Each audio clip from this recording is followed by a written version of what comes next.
Yeah. But we were until we deal, until our life is unmanageable. We were talking about like the very end of when on my sober birthday, it was like a month ago. You and I were talking about that time and how I eventually came to the end. And I was talking about the dude who I did drugs with pretty much daily towards the end.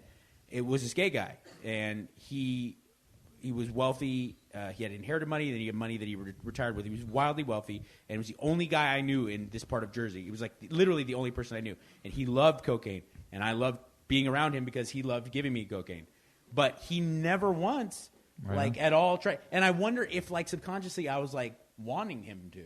No, you never want it. You just are attracted to it, and he evidently could have been that guy, but he was enough of a human being and healed enough himself. Totally. And if he at any time has been like, I got a good gram for you, but I'm amazed. Get on your knees. But I'd be like, okay. The other part that trauma does is it disintegrates part of our brain, so parts of ourselves sort of lose connection with our consciousness, and those parts are always there, sort of looking for attention, but you're not ever aware of it. Other questions? Is that your hand up? No. In a pin, if we don't have another one, real quick. Yep. Do you go ahead? I'm sorry, sir.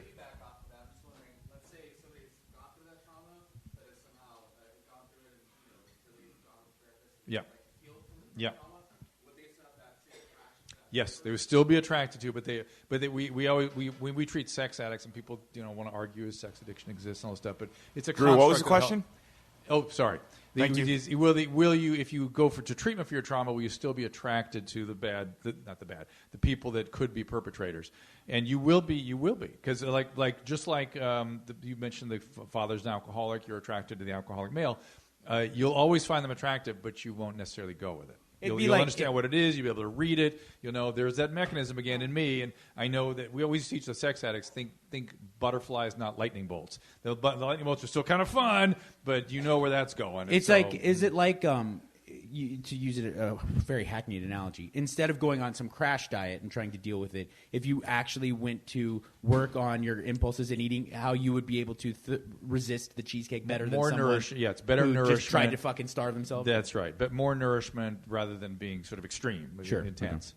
Real quick, I'm sure other people have questions, but you started off by saying it's just that we're now seeing it more and people are talking about it more. It's not happening with more occurrence. What? Trauma, sexual trauma. It is happening with a lot more. Okay. A lot more. For the very reason we were talking about the kid in Riverside that got perpetrated on 50 other people. Right. How do we know, though?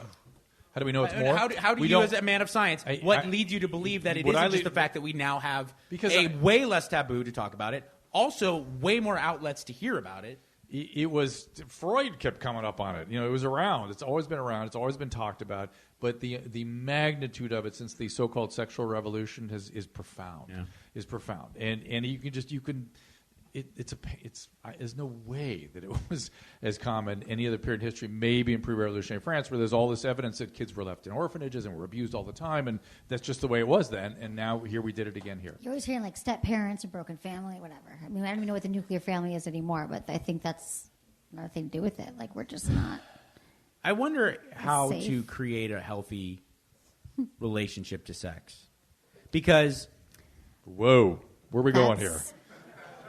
What are you talking about? For you personally? No, because I think every time you try to engage in something that is looked at as a healthy sex, it's like it just suppresses it or pretends like it doesn't exist. Like, how do you make it not taboo, not something that is weird or shameful in a household, but at the same time don't aggrandize it or make it seem like it's something that shouldn't be taken seriously? Because far too often, especially with young boys, I don't know about you ladies, but certainly teenage boys, you don't look at sex as anything special. It's just a means to an end. You have to talk. I mean, the thing is just talking about it and not having the shame around it. Like when you have kids, like a lot of parents, you guys probably don't do this. You're a progressive family, but there'll be a little girl and they're like, oh, here's your, your neck, your stomach, and they do your little wee wee down to your thighs. It's her bedyma. It's her bedyma in our household. But you should say vagina. She says bedyma, so we just adopted it. We're like, yeah, your bedyma there. Yeah. Well, eventually it might be nice. Emily was telling me there's depressed vaginas. They're really? Depressed. Yeah. My daughter. Did you guys read about the depressed vaginas? My daughter made hers dance today, so I don't think hers is depressed. Vagina, not she goes, Papa, my vagina's dancing. Just wait. Yes, it's fantastic. It could be like they say it's like vulvodynia, which a lot of women have, but they say like it depressing. can't be. It's depressing, but they're saying also they don't really know what it's about. That it could be psychosomatic. That women who are feeling depressed in other ways, they're not having sex. All the reasons that you'd think your vagina would be depressed without being depressed. It's a real Does it thing. frown? Always. Yeah, it frowns. It's like, stays in bed, hungry, doesn't want anything inside. Okay, other puts questions. sheets over. Some weird chat. Any other comments or questions for you guys? Do you think over 6 million years of human history, everything on Earth has been fucked by a dude? Eventually. Right? Like every mountain tree. Some caveman's like,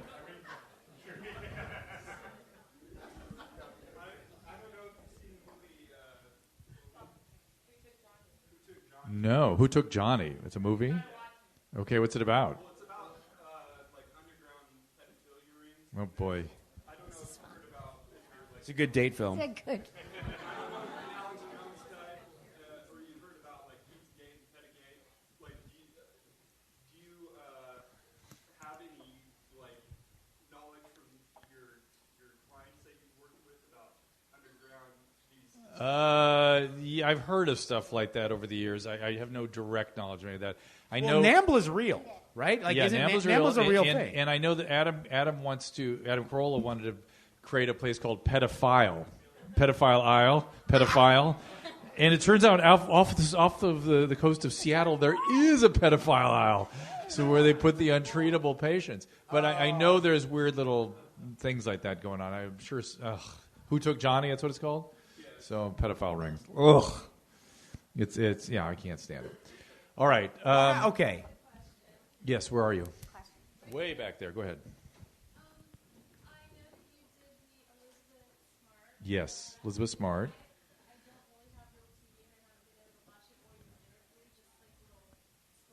Yeah.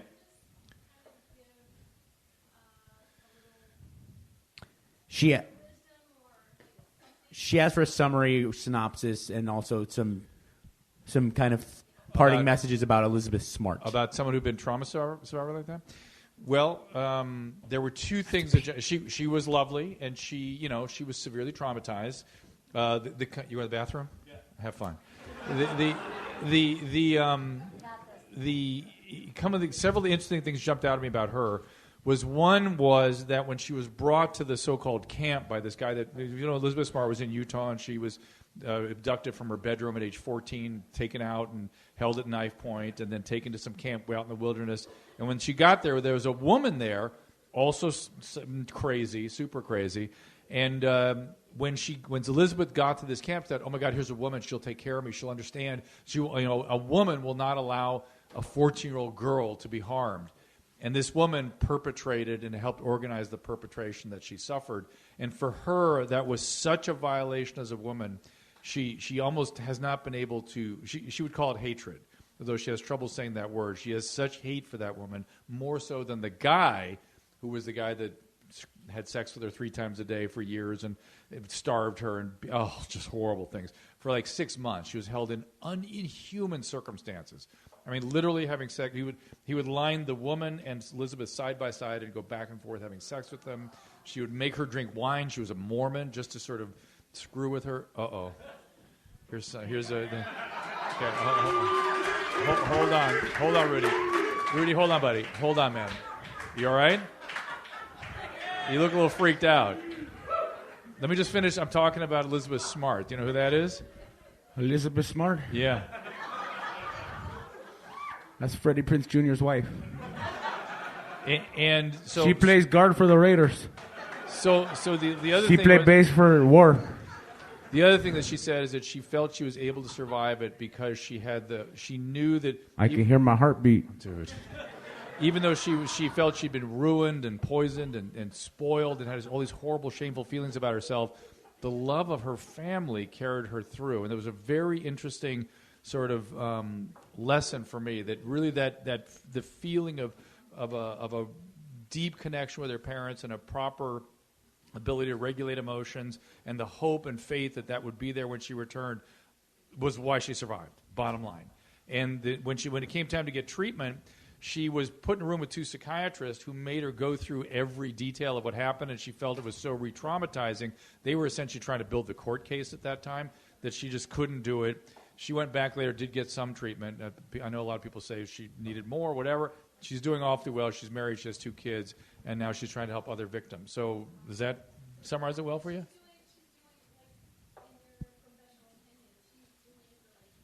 She's doing remarkably well. I mean, could she do better? Probably, and there's probably things that she could, manage that might help her be a better parent or more emotionally available as a parent.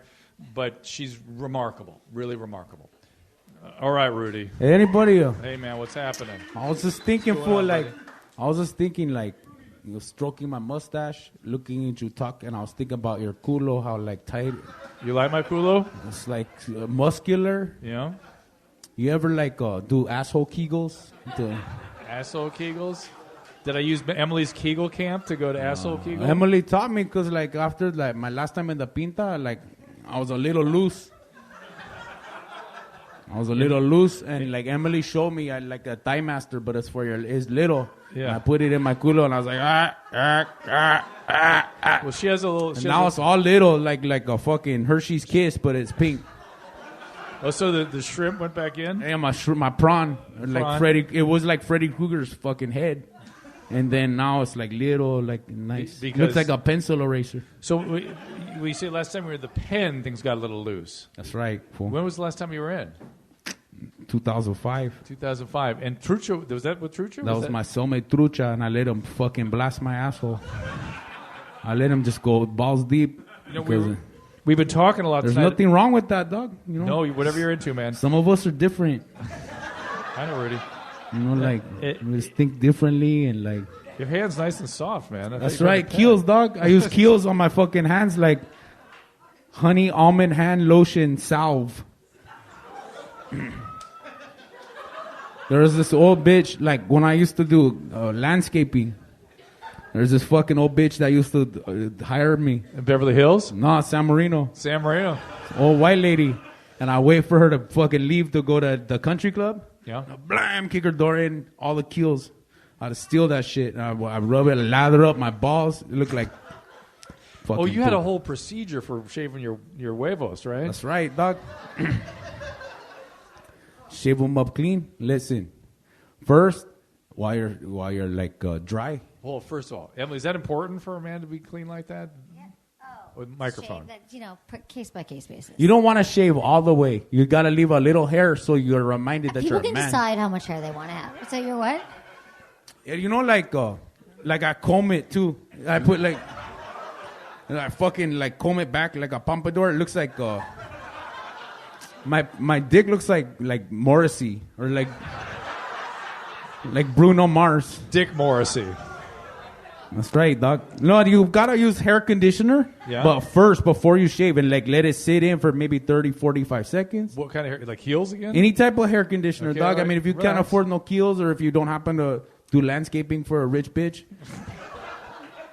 use just any type of store-bought hair conditioner. All right, put that on there first. And let it sit. You know why? Because it softens up the follicles, and it gets your. And then don't start shaving. Go into the hot shower, wash that shit out, and then when the pores are all open, then you fucking Mach 5. Don't you put I see. No shaving cream though?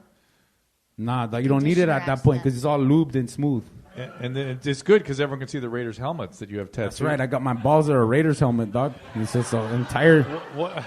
What's going to happen now the Raiders are moved to Las... Can I say this out loud and have you be okay with me? What? Raiders are moving, right? But where? Like they're moving stadiums and... Yeah. Las Vegas? Yeah. Oh, damn, dog. I'm afraid of you. I'm afraid what you might do. I'm just going to move to Las Vegas. No, that's the only fucking... Figure out a way. So you got any more tattoos planned? Any more Raiders sort of? You got that one with the Dodgers, of course. Yeah, and then I have the one where my grandma, my abuelita, is a bird.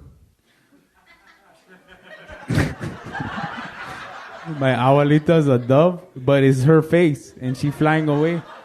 And then Jesus is jumping. Jesus in a Dodger hat has a has a butterfly net, and he's jumping trying to catch my abuelita. Oh, where is that one? But she's flying away, and it's just like a thought bubble. She's like, "Catch you later, fool." Thought bubble out of her culo.